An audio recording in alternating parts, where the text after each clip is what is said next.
Good evening and welcome tonight to a very special 5 by 15. I couldn't be happier to be being joined tonight, and we all could, by Monty Don, who needs, it's a hackneyed phrase, needs very little introduction, but Monty is one of the few people that you can genuinely say that of. He is in Longmeadow, and as I've just been learning, Monty has not left Longmeadow now since about February, but he has managed in the course of this extraordinary year to produce two fantastic books, which I think you saw on the opening slide. One is My Garden World, which I've got beside me, and the other is American Gardens with photographs by Derry Moore. It's too heavy to hold up, but I can tell you it's an absolutely brilliant book. So what we're going to do tonight is we're going to talk, Monty and I, for the next 20 minutes or so about the first book, about My Garden World, and we're then going to talk about American Gardens and show you some of the fantastic images from that book. All the details are on our website, and I really encourage you to get them in different ways, but lots of similarities. They're extraordinarily good reads and very rewarding. We very much hope that you will ask questions. We will allow time at the end. Having interviewed Monty at the Hay Festival in the past, I know how many questions you all want to ask him. And so please put them in our Q&A. And in fact, I already see that we have 7 before Monty has even opened his mouth. So Monty, good evening and welcome to 5 by 15. Good evening. Hello, Rosie. So tell us what it's been like. What happened when the lockdown happened and you were meant to be filming Gardener's World? It started, we were just starting to film Gardener's World, and the way that happens is that normally every week a crew of about 7 or 8 descends upon the garden for 2 days and more or less camp here. They're here from 7 in the morning till 6 in the evening, and then they go and stay in a local hotel and come back. And it's very much a sort of collaborative exercise. We all know each other, we muck in, it's busy, really busy with people. And the coronavirus was brooding on the horizon. And within a few days, it became apparent that we had to change the way we were working, because we were in a small room with store stuff, just handing someone bits of kit and one thing and another. And the BBC just put a block on everything and said, right, no more crew. And that was the last time I saw any crew, saw anybody I'd worked with at all this year. So for about 3-4 weeks after that, Sarah filmed Gardener's World with me on a little camera and with Freya, my daughter. And we did the Chelsea programs with my son Tom and his wife filming, and we were sort of directed by phone. I mean, it was as Heath Robinson-ish as you could imagine. And it went out and people said, oh, marvellous, the BBC resources, only the BBC could do this. If they but knew that it was really done by sort of elastic bands and string, but we did it. And then in April, they came and laid 5 kilometers of cables around the garden and put in 2 large porta cabins in our sort of driveway. And all the filming since then has been done. They set up cameras attached to these cables and control them by remote control inside a porta cabin. And the director is in another porta cabin talking to me by a walkie-talkie. And they can see me, but I can't see them. And every time they want to move the camera, I have to go back indoors and they come in and move it. So I haven't actually worked with another human being in real life since the first week of March. It's amazing how consistently the same the program has remained, considering what's going on behind the scenes. I think that's huge credit to the production team, actually, because all the editing, for example, has been done like this. It's been done by Zoom and by people at home on laptops or their desktop machines, editing their bit, and then it will go to someone else who'll stitch it together and someone else who'll put the soundtrack on. And it's all been run from people's homes. The team have not worked together at all. And I mean, we could blow our own trumpets. We did the last day's filming yesterday. I think I can honestly say people have been fantastically professional. That's what it is. Just people who are good at their job doing it well. But was it scary at the beginning? Suddenly thinking I'm on my own in the garden? Well, no, not scary. It was interesting. I mean, as someone, I've always liked the nuts and bolts of filming. I like the process. I want to know about how it's done. So this was something I'd never done before. So it was interesting to think, okay, how are we going to do this? How are we going to make this work? And I did do 9 years of live studio work back in the late 80s and 90s. And it was a bit like that. So, because in a studio, in a live studio, they throw to you and you're off and you have no idea really if it's happening or if it's not happening or what's going on. And it was a bit like that. So I did have that experience. And did you know from the beginning how unbelievably important gardening, nature? No, that came through. And I mean, how huge. Coincidence I've written this book. Because while this was going, I was writing right up to the end of May. And I'd written a bit the year before, but then I stopped to go to America and do those trips and to write the American book. And I came back to it after 6 months and worked flat out from January through till the end of May. So I was writing about my own personal experience of the nature and the garden and what it meant to me at a time when completely coincidentally, that was becoming a theme. But I think it emerged. I don't think it wasn't sort of waiting to leap out. I think that's something that slowly emerged. I mean, we asked people to send us films of their gardens. And I think, with no disrespect to the team, it was a way of filling up space. I mean, it was a way of, okay, we're desperate. We can't go filming. We can't send crews out.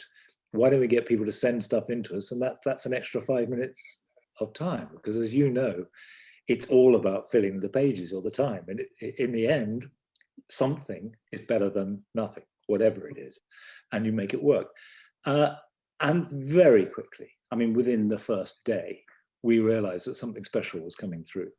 Because what we were getting was a level of really personal, private stories, which were a shared public experience. And I don't think in my lifetime there's ever been that same set of opportunities.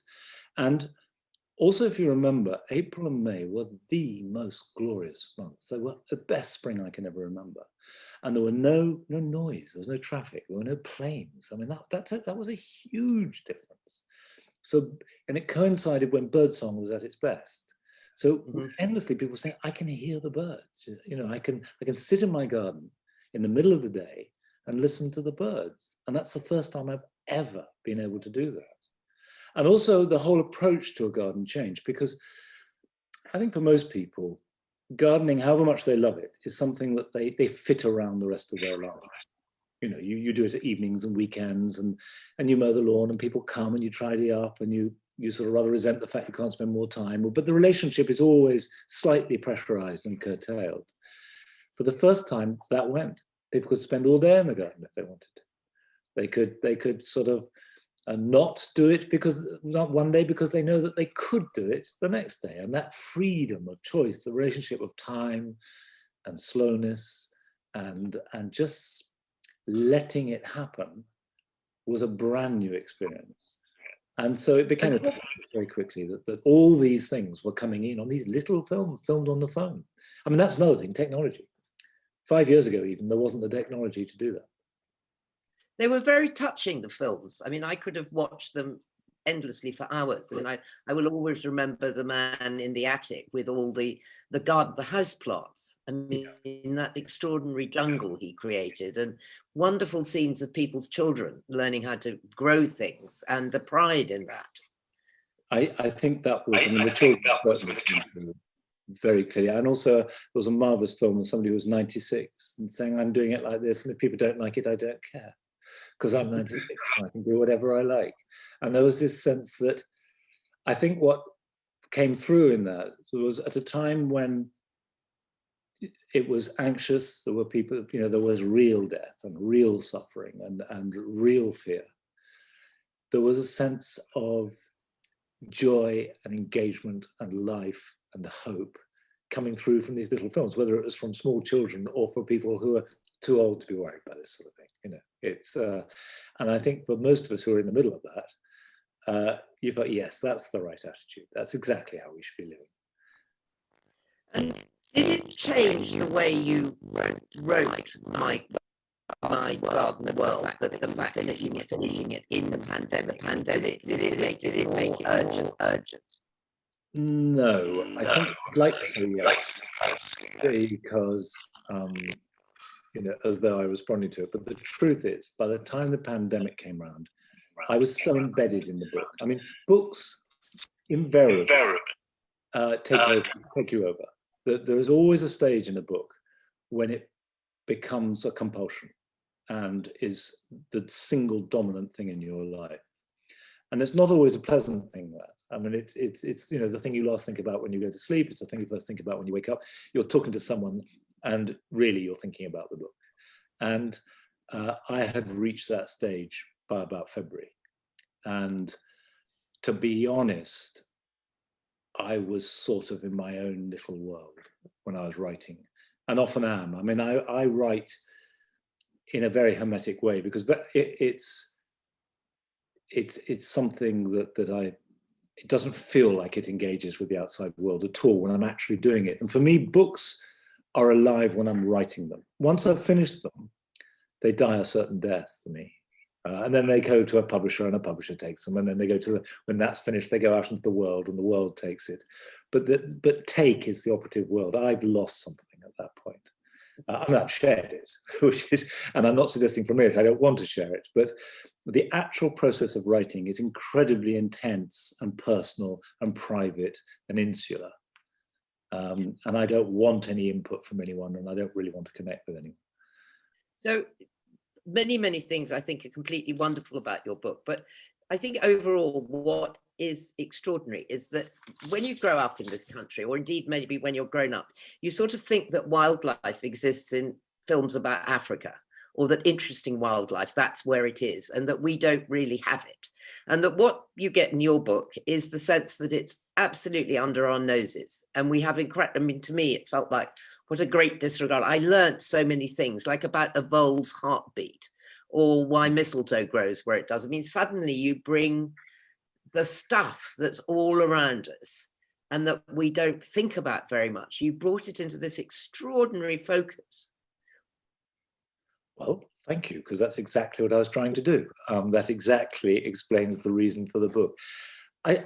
It was partly, and as I say in the introduction of the book, this has been something that's been rumbling away for about 60 years. And I've always felt a very sort of immediate engagement with the wildlife of my little insular world. And I realize as I'm talking, I'm increasingly talking about as though I live in this little bubble. I don't completely, but and it does strike me that in a way, the fact that the films that come out, particularly of the NHU, which is one of the great wonders of the BBC, and the fact they're so good and so extraordinary, is that we have, over the last 20 years, begun to think of wildlife, as you say, as coming from Africa or the Himalayas or the Antarctic or the middle of the jungle. And it's the very rare and the very unusual. And in order to see it, you go on heroic journeys and you camp out for 6 weeks with ants eating you and all that sort of thing. And I think that in a way that disconnects us from wildlife. We admire it, we love it, but actually we're admiring the filming and the films. And it's very telling that the BBC, for example, has started to add these 10 minutes of how we made this film. In other words, it's about the filming, not about the subject matter. Mm-hmm. And I mean, I know people at the NHU and I have nothing but respect and admiration for them. They are incredible and they're wonderful and I love them. But we do need to notice what's on our doorstep. And because it's so rich, there's so much. Although I was also very aware that a combination of my garden here and our little farm in the Black Mountains is especially rich and especially diverse. And therefore I had lots of material to write about. The book was 40,000 words longer. And the publisher said, I'm afraid, sorry, we've got to cut. You can do it or we will. But it's just, so, I mean, there's almost a second volume to be done. Well, I would definitely have had 40,000 words more. I think it's all to do, as you know, with costing pages and all that sort of thing. But I think the other point, which I just wanted to make, was that I do feel very strongly that habitat loss, species loss, and climate change are problems that are not being solved top down. Politicians are not engaging with this because they don't know how to, and I have some sympathy for that. And that we need to engage people bottom up. We need to get people engaged on a very, very local level. And the best place to start to do that is on your doorstep, in your garden. And if you become aware of the wildlife in your garden and the effect of climate on that, and the fact that you're not seeing hedgehogs or you're not seeing dragonflies or the starlings that you saw absolutely everywhere when you were a child, you haven't seen for 2 years, or whatever it might be, then it becomes meaningful because it's personal. It's about you and your life and your back garden. And I think that by engaging people directly like that, then things can happen. And then, but if you constantly say, you know, the Antarctic is melting or we're burning down the rainforest, it doesn't actually mean very much on a day-to-day level. So there was a kind of polemic involved. So, sorry, what's the way that we do engage? What's the way that we do engage people in the best way? Because as I say, I now feel infinitely more engaged with the hedgerows, having read your book. Sorry, how do we do it? Well, I mean, as a gardener, there are simple devices and means, which is plant more hedges, let your grass grow longer, make some water. Any water will do, as long as it's not, preferably not moving, because still water attracts and is much better habitat for wildlife than moving water. Provide cover. Cover is the magic thing. Don't be too tidy. You know, bare soil is not great. And if, you know, cover it with beautiful plants. You don't have to, it doesn't have to be ugly. In fact, it shouldn't be ugly. There's no reason for that. But let, if not all your lawn, let some of your lawn grow long. And make it beautiful at the same time. And I think that very simple and I think enjoyable aspects of horticulture will certainly help the wildlife and natural life in your garden, and by the same token help your garden, because then you'll have predators that will eat your slugs and your aphids and all that sort of thing. I think as a society, the great enemy is tidiness. Tidiness and uniformity. You want diversity is the key thing, diversity of species. It's far better to have 2 things of 60 different species than 60 things of 2 different species. And I mean, clearly those numbers are absurd, but the point is there. And I think that's one of the points of the book too, is actually when you start to add up what you can see, it's a lot. I mean, I wrote down, when I started the book, I wrote down everything I thought I could write about. And I got to about 400 things quite quickly.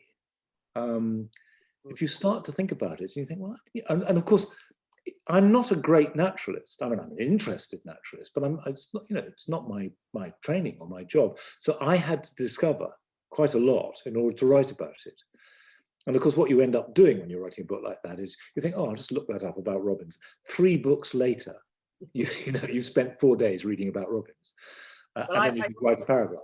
I obviously very much checked out what was happening in October in my garden year, and I just tell us about the wrens and their nighttime huddling, because I thought that was quite. Yes, I mean that what wrens will do is, as the frost comes in, as they get colder, is they will cram themselves into spaces, either gaps in trees or into, I mean, bird boxes. I forget now, but I think something like 70 were counted in one bird box, all crammed in next to their little bodies, giving off heat. I've actually found 3 wrens inside the bell, the brass bell outside our back door. They were tucked in up underneath it, clinging to it. So yeah, that's that little habit, but that's always at night. And you would never see that. There are all kinds of things going on that unless you either knew about it or looked for it, you would never see or know. And one thing that runs through your book, and indeed runs through the American book as well, is this sense of tension between the gardener and nature, and the invasive species and nature. And what about control of nature? I mean, obviously we have tried to control nature to such an extent that we have depleted soils and lost biodiversity and made an incredible mess of it. But all of us, the moment we put a seed in the ground or we cut a lawn or whatever we do, we are doing something with the natural world. And I was struck by how often you write about the trade that you make between the slug and the snail and the hosta and the plant, and how we create that tightrope. Where do we do it? Well, I don't think there's any good or accurate answer to that, but the whole point is really the key to it, which is that a garden, by definition, is an artificial, man-made product. When I was filming all over the world, and everywhere I went, I had this stock question I asked people: what is a garden? And I really was interested in how different nationalities interpreted that, rather than looking for an absolute answer. But the best absolute answer I had to that question was from a man called Juan Grimm in Chile. He was a landscape designer. And he thought about it and said, when a tree falls down in a forest, it creates a glade. Mm-hmm. If somebody comes along and cuts a circle the same size as that glade in a forest, it's a garden. So when you deliberately impose something on the natural world, or deliberately take it away in order to create an effect, you are immediately disordering nature. You are intervening and disrupting. And there is a knock-on effect to that, so that there is no way around that conflict. If you make a garden, if you want to encourage wildlife, just do nothing. That's by far the best thing you can do, is just leave it alone and it will sort itself out. But of course, we're on an evolutionary basis as regards gardens. If you think that European gardens really took off in the 17th century, they became something, and it was all about controlling nature in every possible way of keeping it at bay. And ever since then, we've had a sort of ambiguous relationship with it, and it's evolved. And so I think that we tread lightly, but we do tread. We squash, we flatten, and you accept that. And you go with it, and you try and make amends. You mow your grass, but you have a bit of long grass to make up for it. You do all these bits and pieces. The other thing that's part of that tension, which is implicit in your question, is that we create a relationship with our natural world, and I use the word "our" advisedly, which is incredibly romantic and sentimental, not to say kitsch. Mm-hmm. Whereas at the same time, in that world, it is every bit as violent and as vicious and voracious as anywhere on the planet, be it in Africa or in the jungle or whatever. And that we have very, very confused ideas about that. We have things that we accept, things we don't accept. And I touch upon this a bit, and obviously the most obvious example of that is fox hunting or shooting or something like that. But it's even more sort of slugs we want to kill. Everybody wants to know how to get rid of slugs. But if you said, okay, if a deer came in the garden, would you like to shoot that between the eyes and kill that? What's the difference? At what point do we decide on the hierarchy of what is acceptable and what is not? And there is no rhyme or reason to it. There's no logic to it. I mean, it's other than the obvious fluffy bunny aspect to it. But writing the book, increasingly, again and again, I came up against this. Yeah, no, it does come up everywhere. I was very, taken by, because we've had a very nice rat all year, which I've fed, and it's got a family. But then someone pointed out to me that the reason the ducklings were getting eaten was because of the rat. So I then caught one rat and killed it. And then I thought, I can't do this anymore. So we had just 2 grown-up ducks and the family of rats living next door. But you're right, you can't sort of answer these questions. No. But we do want to interfere. Well, people, I think particularly in the last 25, 30 years, we do try and answer those questions. And I think we mainly answer them wrong and a completely sort of illogical and entirely emotionally led basis. And we make up rules as we go along about it. And they're just, and obviously that's a reflection of urbanity and the way that we are moving away from the countryside and away from contact with nature. Little things like I can have a very vivid image of a boy of my father walking across the frosty lawn with 2 dead geese draped over his arm that he had killed, and then joining my mother and sister in the garage, where there were electric heaters to keep the bodies warm, plucking them. Yeah. And so we plucked the geese, and one we ate for our Christmas dinner, and one went to someone else. But these were geese that the day before I'd been feeding and looking after. And then we ate them, and we ate them with relish. I mean, there was never a point at which I or anyone in my family said, "Oh dear, I don't think I can do this." Now, I'm not saying that we should have said that. That would have been fine. But it was just part of life. It wasn't seen as an abnormal thing. Whereas I think now, asking a 6-year-old to go and pluck his Christmas dinner would be seen as extraordinary, if not slightly perverse. Yeah, I think that's right. Well, I think, okay, on that note, let's move on to your other book about My Garden. We've talked about My Garden. Well, let's go on to American Gardens. And you said that question, you asked that, you got an answer to what's a garden. I mean, what on earth is an American garden? Before we come to the first slide, can you answer that? Because I've never seen such a varied bunch. But again, that strong feeling of conquering in a lot of gardens you go to. I did ask that question of everybody I went to in America. What is an American garden? And within about sort of 3 days, I realized that A, I wasn't going to get an answer, and B, there isn't an answer. There is no such thing as an American garden. There are lots of different aspects of America you see in gardens. But I think that in a way, that is very American, because I mean, I've been to America lots of times, but I haven't really traveled around America. I've been to New York, I've been to Miami, I've been to LA, but just there and then not traveled and come home. And these 3 trips were the first time I traveled extensively.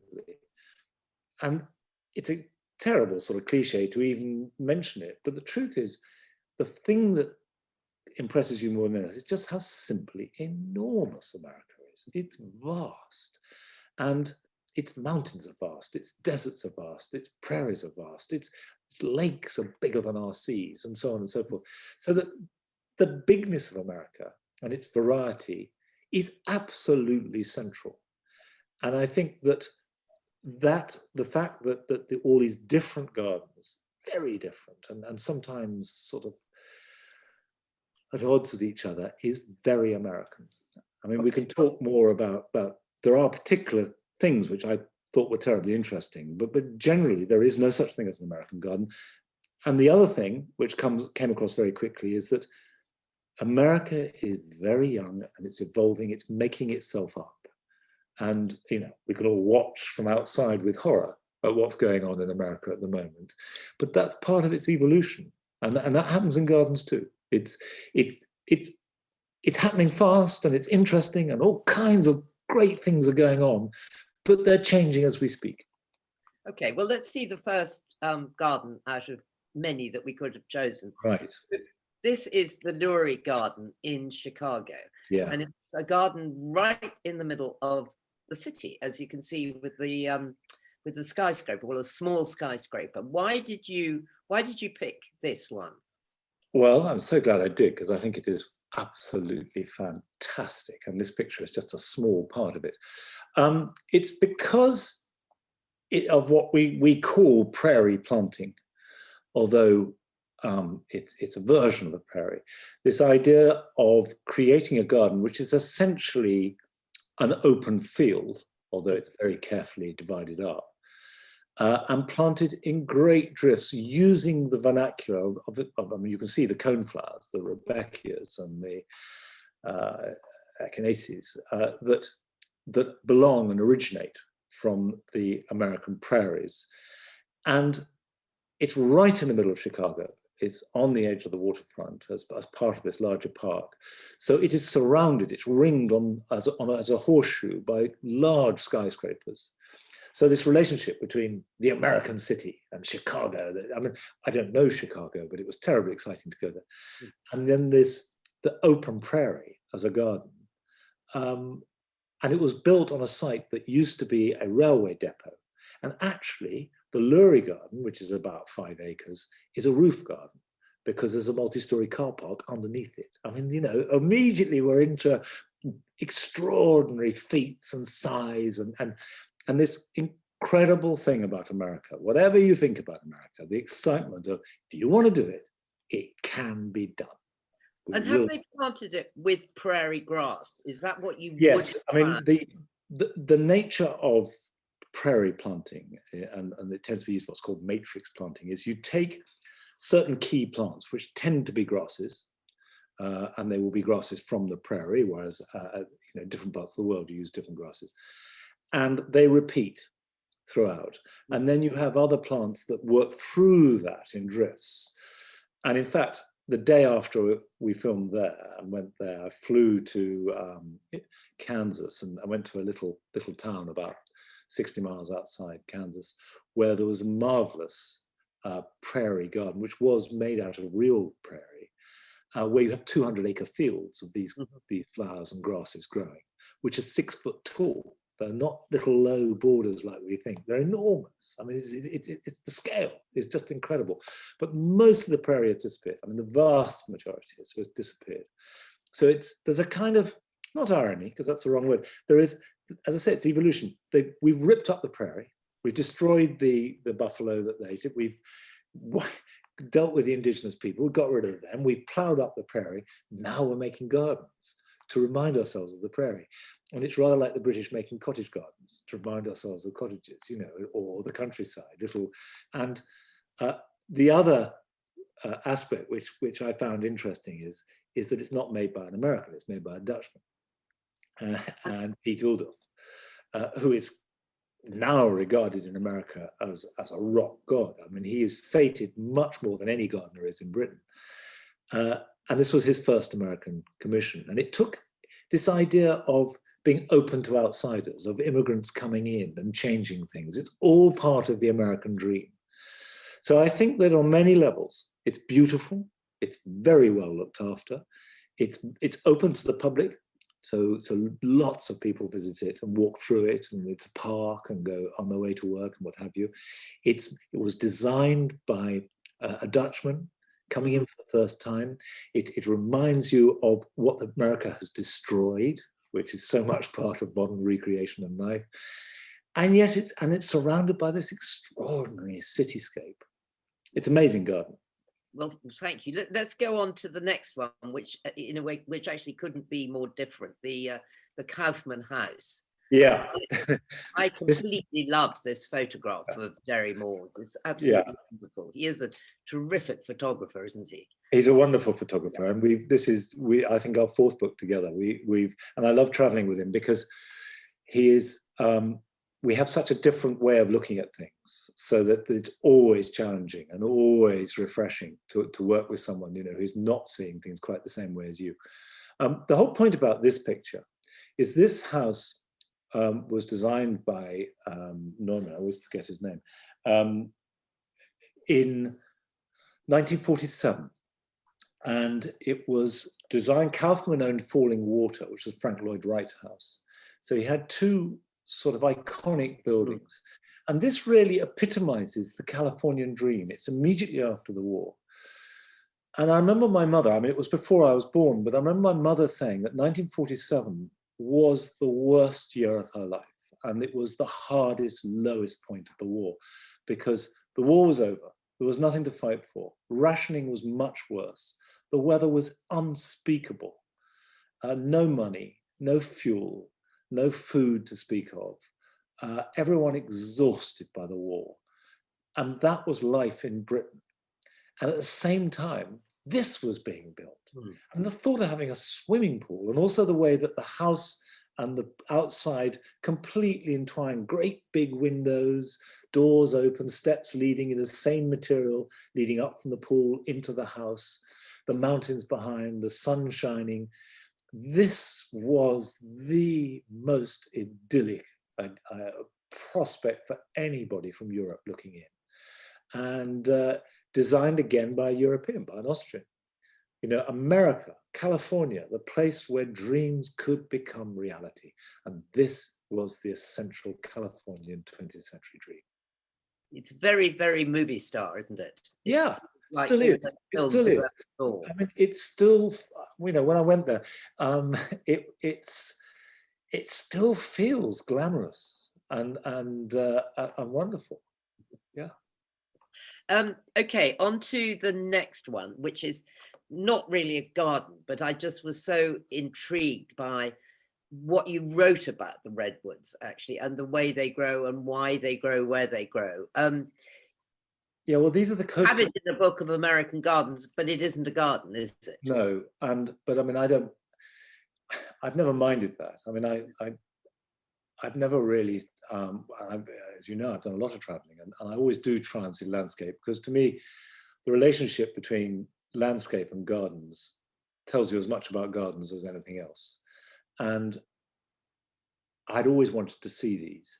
These are the coastal redwoods, and they're only grown on a very thin strip, about 6 miles wide, along the Pacific coast, south of San Francisco, and going up San Francisco, up a little bit up into Oregon, north of San Francisco. And the reason why they grow there is because they depend upon the survival on sea mist. The mist comes in from the sea, and it dissipates after about 6 miles, but there's just enough for the mist to land on the foliage, and it absorbs water through them, because this is an incredibly dry place in summer, and they couldn't possibly exist without the sea mist. So they found this very, very specific niche in evolutionary terms. And they are the tallest living things on this planet. They're not the biggest, because the redwoods up in the Sierra Nevada have got more bulk, but these are the tallest, growing 300 foot plus tall. And they grow very close together. It's not as though they're great big oaks spread out. You go in and it's like these columns, these huge columns wherever you go. And it's a deeply spiritual experience. It's the only way to describe it, because it's quiet. There aren't very many birds or animals there, because they're very, very acidic. And so not much else can live. And that's how they've evolved, to destroy all competition. They dominate wherever they are. And it's quiet. You can't see the sky because it's too high up. And you just have this sense, very profoundly, of something that is bigger and older and wiser than you. And They're still growing. They're still growing. They actually grow quite fast. I mean, the oldest ones are about 2,000 years old. And what they do is they grow quite quickly for the first few hundred years. And then, rather like yew trees, they slow down. So they get up high so they can get the mist. They push on up to about 100 foot quickly and then slow down.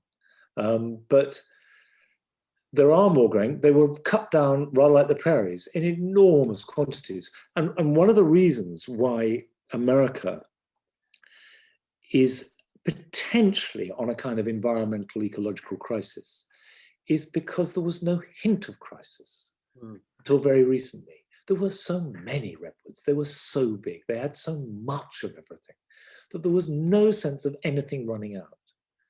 And now it's just beginning to happen. Now, being America, they brilliantly look after them. I mean, when Americans do things well, they do them really well. And I have nothing but admiration for the way that they conserve them and look after them and manage the whole operation. Any idea that we're ahead of the game on that is not true. What we are ahead of the game is we have lost much more. So we are aware of how precarious things are. The average American isn't, and should be. Have they not become much more aware since, say, the fires in California? Californians have really wrong. I think that because the country is so big, it's quite hard for someone living in Maine or Florida to really relate to what's happening in California. In the same way we talked earlier about someone in Swindon with a back garden relating directly to what's happening to snow leopards in the Himalayas. And it is that sort of distance we're talking about. Whereas when it's your backyard that's burning down, then by goodness, you're aware of it. So I think one of the reasons why gardens in America haven't really taken off generally is because there seems to be so much wilderness. You can go out into the mountains, you can go out into the prairies, that you don't need anything from your garden to supply that. It's such a big thing that it uses up all that aspect of your life. And until they realize actually it's going, and it's got to become exactly like the natural world thing. It's ours, and we've got to look after it, rather than it's America's and it's the States. It's got to be made personal.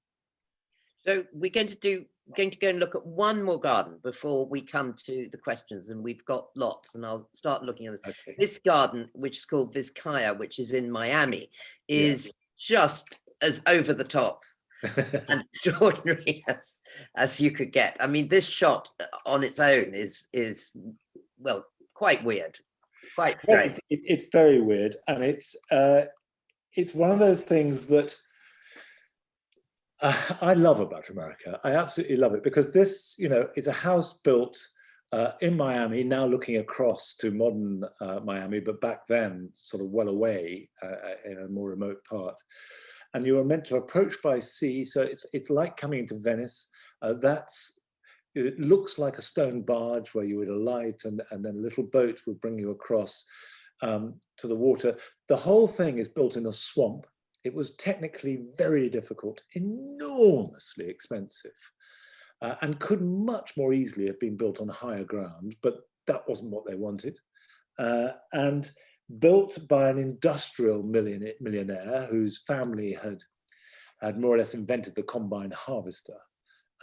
And therefore he had inherited limitless money by modern standards, traveled in Italy and wanted to build an Italian palazzo in Miami. And if you want to build an Italian palazzo in Miami, you've got limitless money, go to it. And the house, he bought great chunks of Italy to decorate the house, rooms from the Vatican, rooms from villas. And, he wanted a fountain in the garden. So he went to a Tuscan village and just bought the fountain square, bought the square and the stone and the fountain and shipped it over. Rather like the guy who bought London Bridge. It's the same mentality.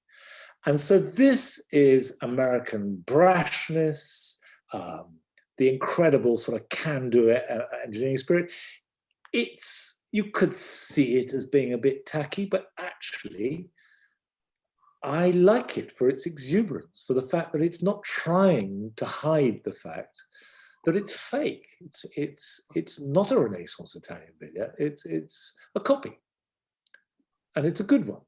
And I think that lack of self-consciousness has enabled them to enjoy creating things on a scale that Europeans can't really do. It's as though we're too inhibited. We can't.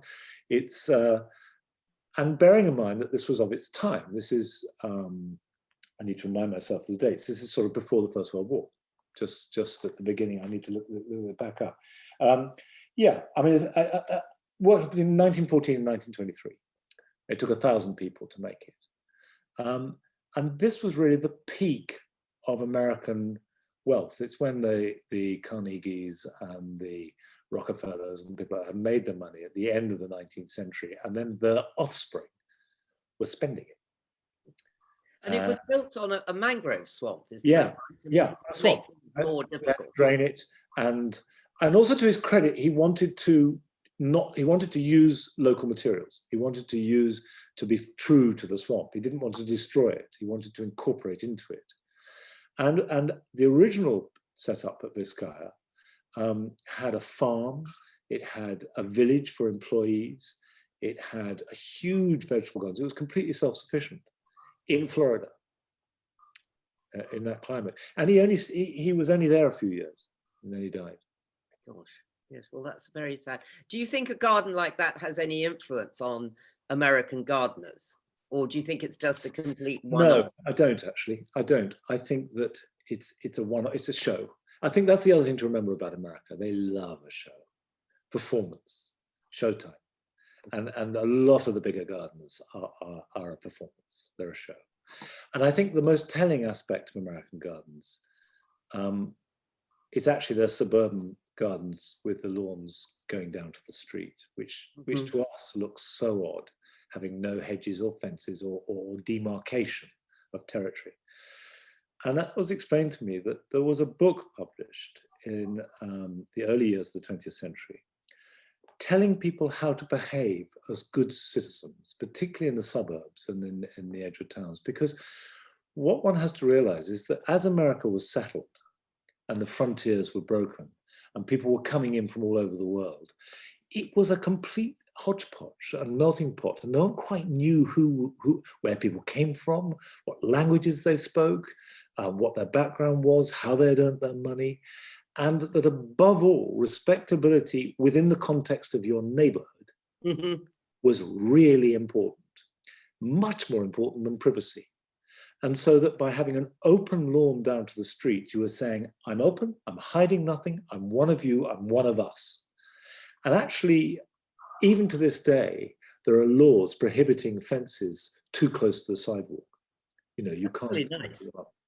And so that still, it's really important that people declare themselves as good citizens from the facade of their houses and buildings in the suburbs. And it actually begins to make sense when you see it like that. Like it. Okay, I'm going to come to some questions because we've got lots. We've got one from someone with the sublime name of Sean Alpine Crabtree, which I assume is some kind of brilliant pseudonym, but it's very good.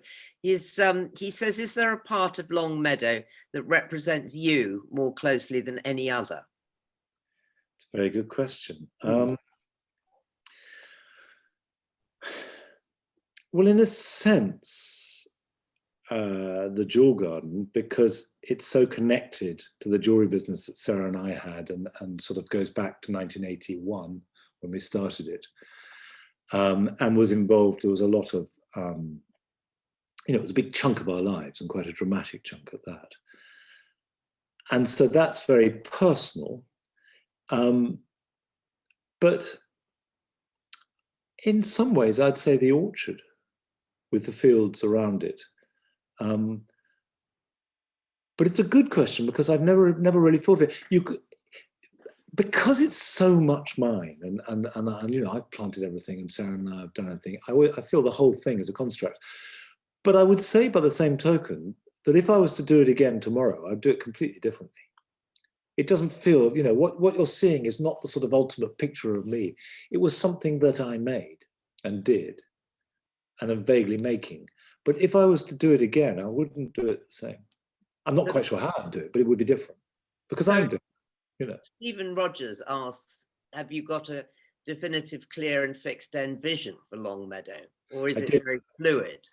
No, I drew it up. There is, I spent the best part of a year designing it. And I still have rolls and rolls and rolls of drawings.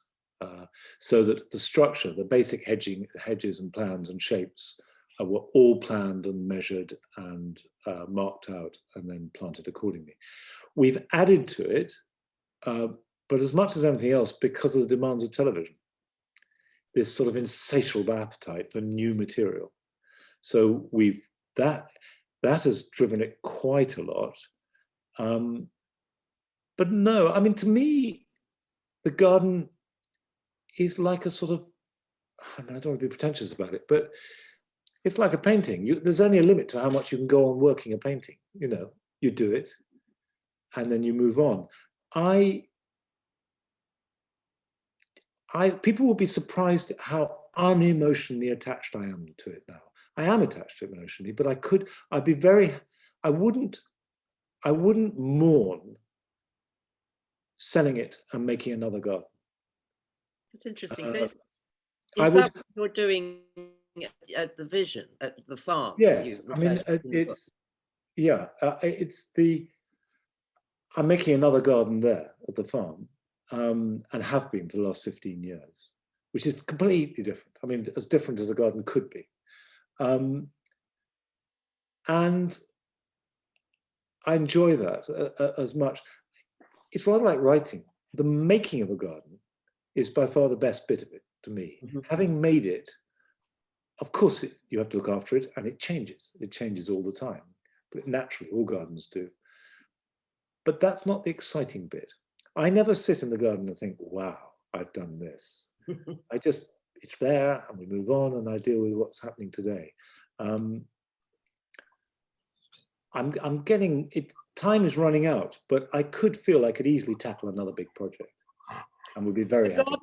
The garden at the farm is much more defined by the landscape, isn't it? Yes, it is. The garden at Longmeadow. We have streams and woods and it's very steep. And we have carved out areas that are flatter areas, but much smaller. I mean, the flatter areas are tiny. I mean, really, I would say the total flat area is a quarter the size of the garden here. So the rest of it is much wilder. But, you know, for example, we've now made 5 acres of wildflower meadow, which we've made from scratch. I mean, they were really overgrazed, rough bits of ground, and we've developed those very carefully.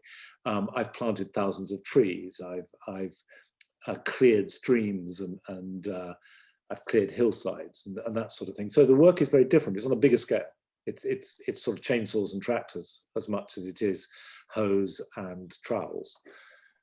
And what do you want to get to at the end? Because in a way, this is also engineering nature, or is it not? I don't think like getting to in the end. I think where we are, I've always on the farm seen it.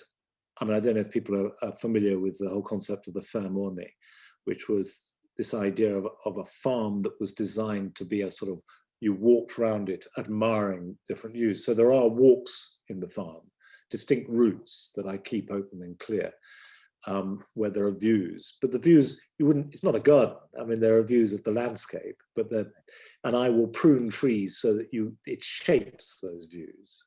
And in fact, there's as much gardening going on, but I hope you're not noticing it. You shouldn't really see. And we've made tracks, you know, we've used JCBs and we've moved stone and we've made tracks and things, but I hope they look as though they've always been there. It's a very, very naturalistic thing. Okay, it's a very nice question here from 10-year-old George Adderley, who wants to know what age you started gardening at. Well, I started gardening when I was 7. So by the time I was your age, I was an old lag. But I didn't really enjoy it until I was about 17 or 18, because my mother, who was very strict about these things, made me and my 2 brothers garden every day. And we had to do it as part of our household chores. So for about 10 years, I saw it in the same spirit as I saw chopping wood or washing up or splitting logs or something like that. It was just jobs I had to do, and when they were done, I could go.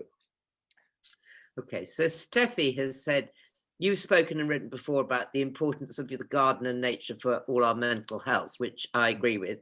The pandemic has really highlighted this to a wider public who might not have experienced any mental health problems before. How do you think we can keep the importance of this going beyond the pandemic?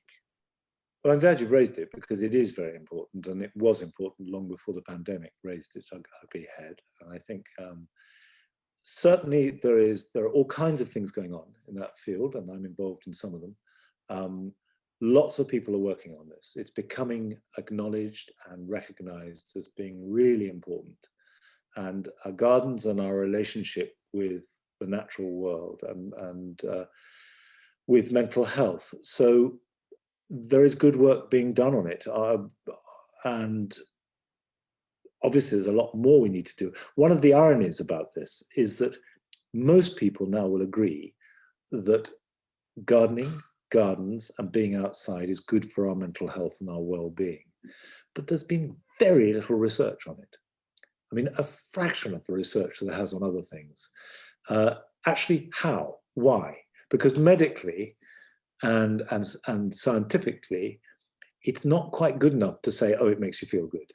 You know, you need to work out what's going on in the brain.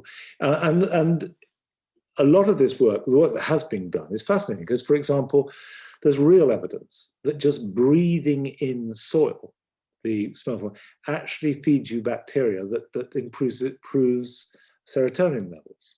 Touching soil, the bacteria we get from soil goes to our gut, which then improves the way that we feel.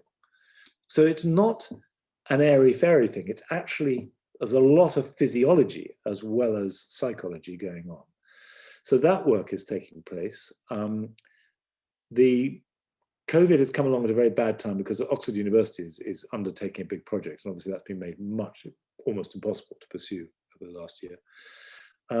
So all I would say is that it's something that is being taken very seriously. We need to take it very seriously, and I'm trying to be involved in as much as I can, or people want me to be. Thank you. Now we're really coming up to the end of the time, and the one thing, of course, we haven't mentioned all through this is dogs. Yes. I've got two snuffling around in the background, and I can see that you are dogless at the moment. Well, I've got a dog in the background too. You've got who? You've got Nelly? I will just see. No, Nelly's got that. I've got this one. Hang on, I'm gonna come back. Okay. Come on, come on. Go and be on camera. I have. We had that question. Patty. We had that question from Dennis Muirhead, actually. Where are your dogs? Well, here's one, and she was asleep, so she's very cross to be woken up. Ellie is lying just outside, and of course Nigel, my dog, died during lockdown. I know, it's so sad. And it was very sad. But to be honest, I now just think about him with pleasure. Mm-hmm.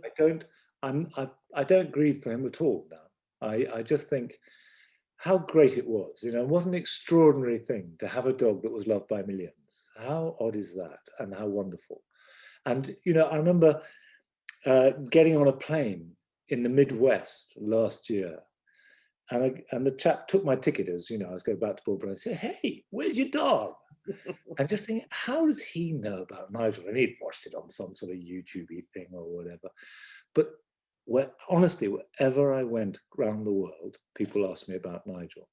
And he died one beautiful May day. We went, you know, he was happy. He was in the garden all the time. We went for a walk in the evening. And then he got ill at about midnight, and he was put to sleep later that day. Mm-hmm. So it was incredibly sad, but he was an old dog. It was a fast end, and now I just feel really, really good about it. We had a good time together, Nigel and I. It was a life well lived. Yeah, it was. It was. That's very nice. So it's a very nice note to end. I also just have to say that we've had another email from Sean Alpine Crabtree to say that this is not a pseudonym. And he is in fact called Sean Finley Alpine Crabtree. So wherever you are, Sean, thank you, because that's one of the most engaging names I've ever come across. And I hope that you're a gardener, and I assume you are a gardener in the fact that you're here. Monty, thank you so much for being with us. Please, everybody, buy the books. I know lots of you already have. I hope lots more of you will. Thank you all very much for being with us and for asking lots of questions, a lot of which are about very specific things about what we should be planting in the garden. Well, you'll just have to keep tuning into Gardener's World on Friday nights, and you will hopefully one day get the answer. But thank you to the nation. Someone's described you earlier as being like having a dose of Xanax. I can't actually work out whether that's a compliment. No, that's a good thing or a bad thing. I'm not sure, Monty, but maybe on that dodgy note, we have to say goodbye from Longmeadow, and thank you so much, and it's great to see you again. Thanks very much indeed. Lovely to see you. Thank you.